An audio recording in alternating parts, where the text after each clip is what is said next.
SummerSlam is this Sunday. We have a lot of kickoff matches to go over, so let's go through them first. As well as some matches that have been changed somewhat.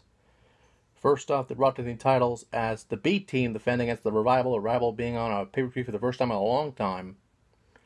But what I do like is the B Team's new theme. I don't know what it is. It gives you that Friday Night Lights feel about something. I mean, some people say Battle Scars was a lot better, which it was, but they're a comedy team, so you might as well have a comedy theme. Might as well. But it's catching steam, really. People like it. People are chanting, B Team, go, go, go. Like it's a fucking high school football game. It's fucking great. Especially with football season coming up for some people around the country. I will say this, though. The B Team need this win more.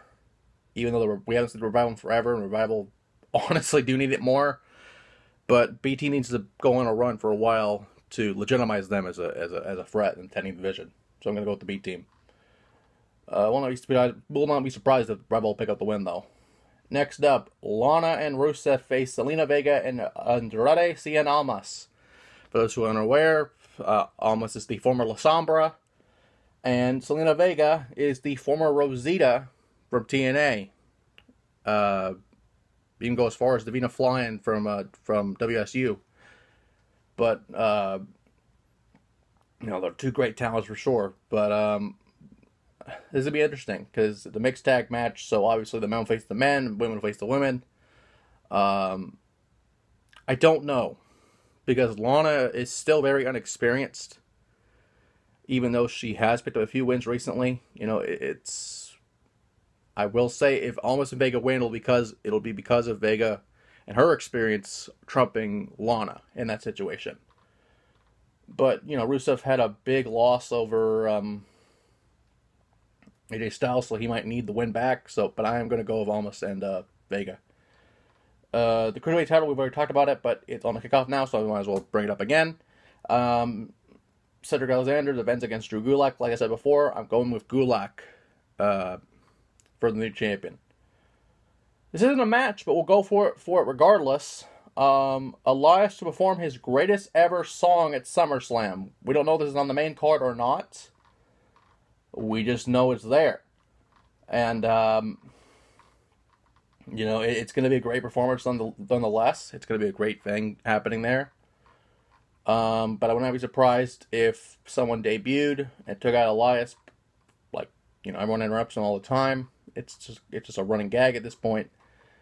But he does have the album out, and he does have the thing, so I'm going to say he gets through at least that song before someone comes out.